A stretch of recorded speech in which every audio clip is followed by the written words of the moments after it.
Welcome to Restaurant Deal Making Exposed, the only show that equips you with everything you need to know about restaurant transactions. In this show, we tell you all about how to make the sale or purchase of your restaurant not just possible, but successful. Now here are your hosts, ex-restaurateurs and seasoned brokers, Patrick Toda and Andy Mirabel. Welcome back to Restaurant Deal Making Exposed. This is our first episode of the year. It's our year in review 2024.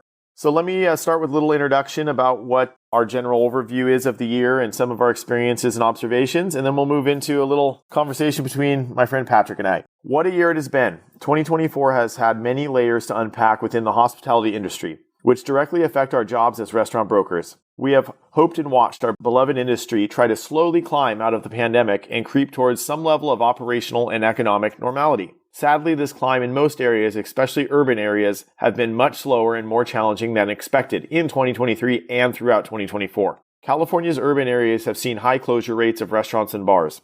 Once pandemic funds ran dry, our clients have had to deal with many challenges, including but not limited to high labor cost, labor shortages, high staff turnover, soaring prices on their cost of goods, third-party app costs, and the cannibalization of takeout revenue.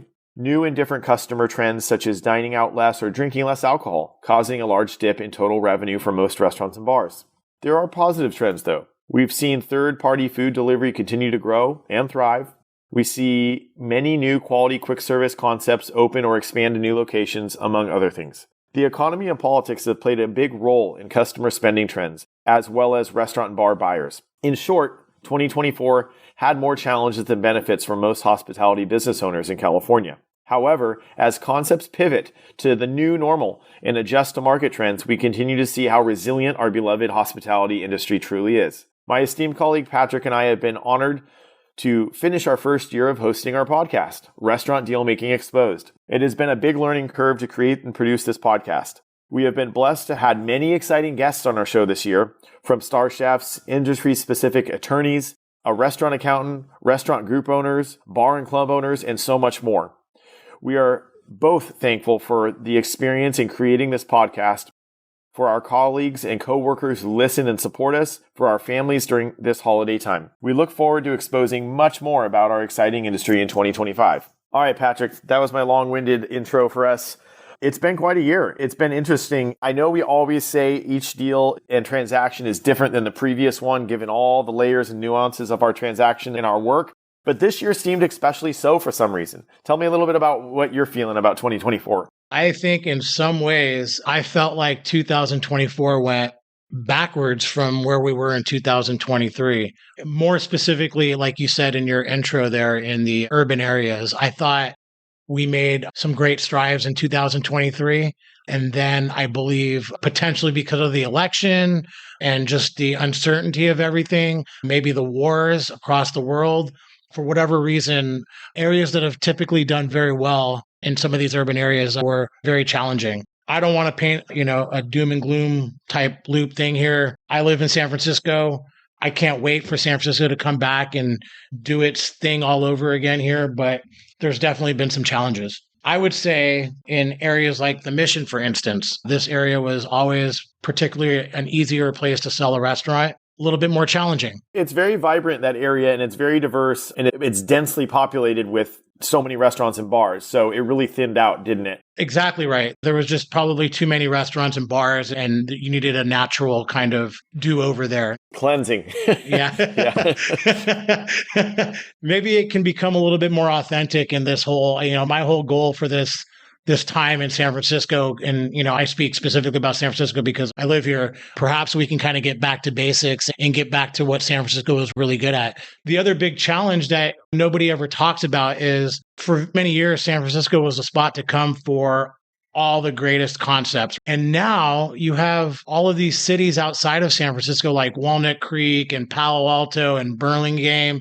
You don't have to come to San Francisco to have a really good dining experience anymore. Yeah. I think that's really important for people to understand that even without the pandemic, there's been other dynamics that have changed the restaurant scene. Yeah, and I want to point out that I think vacancy rate has really had a big impact on our restaurant clients and their ability to create revenue, especially in urban areas. These large vacancy rate in these offices just it's really hard to see empty offices. No one's coming downstairs, going to lunch. No one's going to happy hour, or very limitedly so. And it's had a massive impact on clients. Yes, lunch had a tremendous effect on the city, but I think the happy hour after work, group of friends, all come in, start with a drink, order food. I think that is probably where you're seeing a major difference in the business in San Francisco or Oakland for that matter. Yeah, people are working remote. I mean, I can have my lunch meeting with you on Zoom. There's a lot of changes in habits and where people are located, Yeah. If I look back at 2024, I guess I would say that there was a lot of activity, a lot of people buying restaurants, a lot of people selling restaurants. If I compare urban areas like San Francisco and Oakland compared to like down the peninsula and into the South Bay, just within the Bay Area, I would say if you took just like a turnkey restaurant, it would sell for a good amount more down the peninsula and into the South Bay than it would in San Francisco, for what I'm trying to say here. Yeah, suburbia really has taken off again since the pandemic. You mentioned it earlier that people would want to go to a downtown area, San Francisco, Oakland, or whatever, for their occasion, their night out drinking, whatever it is. But I see these restaurants in surrounding areas and more suburban areas, they're doing quite well. They're serving lunch and dinner. They're full. They're in a lot more mall settings and things like this in suburban areas, but overall, there's been a shift. People don't need to go far from their home to find a vibrant, good restaurant or place to hang out. Yeah, I mean, I just saw today, I was reading an article about a top chef is coming to the Bay Area. I'm like, oh, I wonder where she's coming. She's going to Sunnyvale. Yeah. Interesting. Not San Francisco, but Sunnyvale. But don't you think that also speaks to the mentality and mind of restaurant owners or chefs, entrepreneurs? A lot of them know they can live elsewhere. Maybe they can have a nicer house elsewhere, more space, more quality of life, and they can take their concept to suburbia or another area or state even and bring their talent and skills to these areas. It doesn't need to be a high profile downtown location anymore. No, it doesn't. Exactly. So that really did have an effect on our price point this year, I think, in a lot of areas. I think, over the past few years, especially since the pandemic, but it has stayed lower than expected. Some of our asset sale prices of second generation restaurants and such in downtown places like we keep saying, I'll just say downtown areas, but we keep focusing on the Bay Area. But I think overall we can see that nationwide. These are things that happen every 10 to 15 years, right? Like I bought my restaurant in 2010 in San Francisco, downtown Fidei, right? 2008 was a terrible year, as we all know. A couple years later, I believe I bought my restaurant at a kind of a downturn, and I rode that wave up through the next decade. And I think everybody has to kind of get a sense of where we are right now and what's going to happen in 2025. Are we at the bottom? Is it a new normal? And you have to look at what the new trends are. Yeah, your experience of the timing of when you opened your restaurant in downtown, I did the exact same thing. And I waited for that opportunity where I could get in at a price that I thought was reasonable and build my concept up over the next few years and had a great decade plus, right? So there's opportunity out there. And I think we want to both be very positive about what's happening and what we're going to look at 2025 and beyond, because there's a lot of opportunity out there. There's a lot of opportunities for, chefs who want their own place, new entrepreneurs, restaurant owners to open something that the public wants and do what the now is, the new normal we keep saying. Yeah. I mean, this is an excellent time if you're, a chef or you've always wanted to own a business, a restaurant, a bar. I see opportunities every single day that I would jump on if I was a lot younger and wanted to start all over here. So, yeah, agreed. Some good examples that I can state are I have multiple listings. Let's use Oakland, for example. These are folks that thought maybe 2021, 2022 was the right time to get in and build from there. Maybe it was a little premature, but there are plenty of opportunities out there for restaurants that are literally 2 to 5 years old that cost $500,000 to $1.5 million or more dollars to build out from scratch that we're selling for a couple $100,000. I know that shocks people to say that, but think about that opportunity. Not having to pull permits to do building and you get a brand new restaurant for this price. I mean, there's opportunity out there. So strike while it's there. What is it that consumers want today? I think that's changed over the past years. So I think there's a massive shift from fine dining, full service restaurants to much more fast casual restaurants and grab and go. That's been a big shift in the type of restaurants that are opening out there. So With a fast casual or grab and go takeout focused restaurant, it's smaller in size. It has a smaller footprint. It has lower labor overhead typically, less front of house staff. So cost to operate are lower. There's a lot of appealing things to a smaller fast casual restaurant. For example, if someone at the counter taking your order, there's less touches. You don't have to worry about a full service team, going through your full steps of service. And really, there's less room for error there. So there's smoother customer service and less complications. Approachable menus. It seems to me that we got really esoteric with a lot of menus in the late 2015 through the pandemic and so on. Things got pretty darn fancy and esoteric and unusual, which it's not a bad thing, but maybe it went too far that way. And I'm thinking that a lot of customers and consumers these days are looking for quality. They're looking for something approachable, and they're looking for something that they can afford. So those needs have risen. Afford is a really interesting word. I mean, I think going out to a restaurant that is approachable and affordable is so much more than it used to be, right? I mean, if you went out with your wife and your two kids and, by the time you're done ordering there, it's probably so much more than it used to be. And I think people are starting to kind of get like, do I want to go out every day, eat every day and all that stuff? So, yeah. It's funny too with some of the clients that I work with that are on a busy street or in a busy area, even if they're near, for example, near a Kaiser complex or a place where there's a lot of employees, I'm shocked at how many places aren't open for lunch. Or how many places don't open their dining room for lunch, but then just do takeout or third-party app. That's a new thing for me to see over the past years. And so there's just different revenue streams, and a lot of it's focused on what's going in a box and being delivered to you. Yeah. And it's all labor, like what team you can get and how many employees you have. And so if, you have to only open one shift, 5 days a week, it's so much more simple, right, than having multiple shifts and having a larger team. So I think the lifestyle has played a lot into it since the pandemic as well. The approachable menu too is easier to execute. Just back to that subject, it's easier to execute with items and ingredients that are not necessarily the most expensive items. So cost of goods is a real problem for restaurateurs today. Their prices have soared. And for certain fast casual concepts, there's a ceiling to what they can charge on their menu because it starts to shift the guest perception. You can't be too expensive, right? So anyways, there's a lot of things that are piling up against our clients and in our hospitality industry. But overall, there are so many concepts and creative operators that are pivoting and learning what to do and learning that's going to stay like this for the immediate future. That's a really big point there. I mean, I think the people that have been very successful have been a lot more flexible and nimble and understanding the new kind of trends and aren't stuck in the old way of doing business. And I think if you can kind of roll your sleeves up and figure out what it is that people want and really just kind of stay on trend, you can be very successful now. It's funny that 2023 was real gangbusters. I think you and I both did the largest quantity of transactions. You and I both did about the same in 2023, which is a pretty high quantity for our brokerage. Were they all quality? Not necessarily. We do asset sales too. So we did a lot of transactions. But in 2024, I was really taken back by how many different types of buyers, sellers, lessees, off-market listings I did.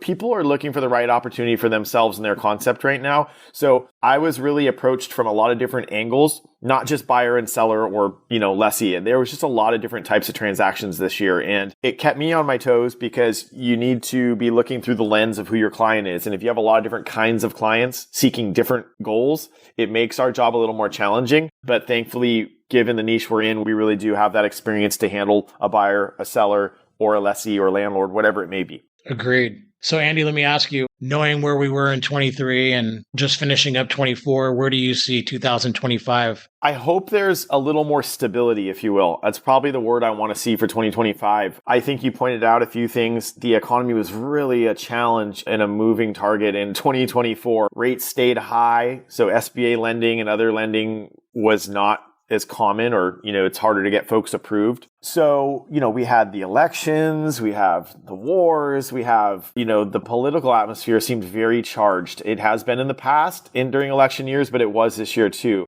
For better or worse, whoever is moving into the White House, the government positions, the stability of knowing what's going to happen and who's there does calm some nerves for the economic outlook and so on. So I think there's going to be less uncertainty in 2025, more stability.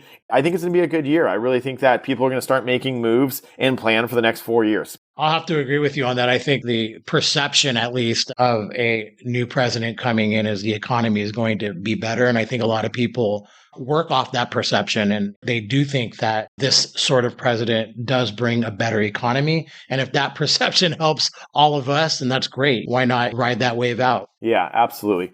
We'll see what happens to downtown areas. I think it was hopeful and positive for me to see that San Francisco seemed to be on a very slow but organic growth back to having spaces filled and concepts opening again. That was really neat to see. I didn't see it go in a reverse direction.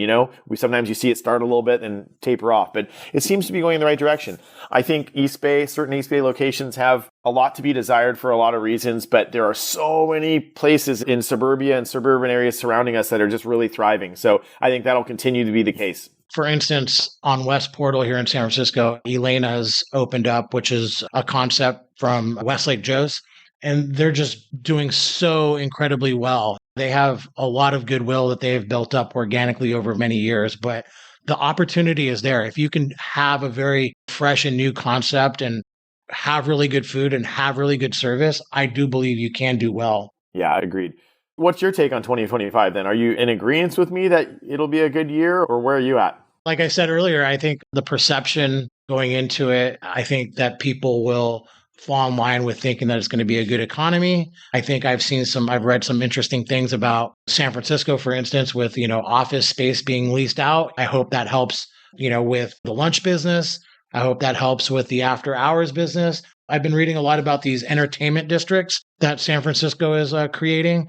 Apparently, you can drink on the streets, and they're just trying to bring more interesting things in these particular areas. And I think, I'm not 100% sure, but I remember when we were speaking with Vlad, he was talking about these entertainment districts and, potentially down the road having this 4 a.m. drinking. I think that's personally one of my biggest complaints about San Francisco right now is just like everything stopping at like 9 or 10 o'clock. We need to incentivize people to stay out and go out, especially younger generation. Yeah. This is a city. We have to have thriving bars and nightclubs, and that helps the food establishments having, a whole nother turn of business. We all play off of each other. And I think outside of the pandemic, we all came into this new lifestyle of having shorter shifts, 5 days a week. And I think it's had this huge domino effect. And I just hope that we can start unrolling here into 2025. Spaces are starting to fill again. People are rolling the dice on new restaurant bar concepts in downtown because they can see the opportunity. One of the key factors in that I've seen, and I can't say I've said this a lot about landlords, but I'm starting to see landlords understand on a more broad basis that they're going to need to set their tenants up in these urban areas for success. That means a lower rent rate out of the gates, abated rent, some support in the beginning if they're changing their space and building. But I've seen more landlords willing to negotiate on percentage rents and reasonable market rate leases that suit the market and the economy. And that's been really helpful because without that, we don't get a deal done, period. Yeah. And I've seen some larger restaurant groups and some celebrity chefs sign larger leases here in the city. And I would assume there's been some incentives by the landlord to get these people in. And it's kind of a wait and see what happens kind of thing. So these are all really good things for the city. Yeah, absolutely. Well, I know you and I are both postured for a really good 2025. We're busy kind of in good times or bad times. And I'm not saying that to boast. That's what restaurant industry is. We have a lot of turnover and high failure rate. So we really get business either way. But I think 2025 is going to be a wonderful year. I look forward to helping as many clients as I can and assist them in either selling their restaurant and finding a great buyer, or finding a buyer, getting him into a good opportunity with a new space or lease. So reach out to us if you're motivated or your New Year's resolution is to open your restaurant. You know what I mean? So we're here for you guys. One, I want to thank Patrick. This has been a great experience to get this podcast up and running. I think it's nice to talk about this on a regular basis. We enjoy what we do. We love what we do. And you're a good partner to do this with. So I appreciate you very much. Yeah. And I think your question that you ask at the end of all of our podcasts, I think what we've learned is the reason why we're all in this business is because we really love it and we have a passion for it. And I think that was like the one thing that we all learned is that we're all here because you've got to love what you're doing. And we know that the people we've been talking to really love being in the restaurant industry. Yeah. I guess it's also why we're changing our final question. But we were asking the last couple episodes about memorable dining experiences. But hey, it's the holidays, everyone. So do you have any holiday traditions, dining traditions, or memories? I guess I'll bring up this. I was watching football during like Thanksgiving once, and I saw, John Madden doing the whole turducken thing. No. And so I was like, I really want to do that, but I don't know how to do this, like stuffing a duck and a turkey and a chicken into each other. So my Uncle Mike, who was a chef, I brought it up to him and he was like, oh yeah, that's very simple. We could do that. And so I bought the supplies, went to his house and we constructed or put together a whole turducken and had it for Christmas. And I thought it was like amazing. No way. It was good? Oh yeah, it was fantastic. Oh my gosh. Yeah, the duck flavors everything with all the fat and everything like that. But more importantly, it was like a really memorable experience with my uncle and doing this thing together. So yeah, it was really good. I like that. How about you? Aside from my mom, hey, she's not the best cook, God bless her. But, we like her lasagna on holidays. So that's a fun one for me. But last year for Thanksgiving, I was eating in Japan and we went to this really amazing house-made cold soba noodle kind of traditional restaurant that was just fabulous. And we're going to be there for Christmas this year. So we're going back to have a holiday experience in Japan. So I'm very excited. But to all of our listeners, supporters, family, and everything, we want to thank you for this great year. Thank you for listening to us and supporting us. Look forward to 2025. We're going to keep this thing going, and we can't wait to be back and share some really good new episodes, subject matter, and guests. Thank you, everybody. We're very grateful that you listened to us, and happy holidays and happy new year.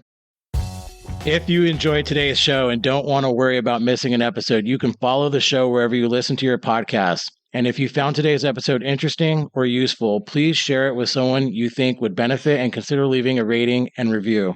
Reviews help restaurant owners or buyers just like you discover this podcast and benefit from the important topics covered in the episodes. Your opinion matters to us as a listener, so feel free to leave topic suggestions and feedback for us, as we will use these to tailor the episodes to you and help you get the most out of listening. Thank you all for listening to this week's episode of Restaurant Deal Making Exposed. If you're considering selling your business and would like a free consultation, reach out to Patrick and Andy at therestaurantsalesbroker.com or visit www.therestaurantsalesbroker.com to learn more.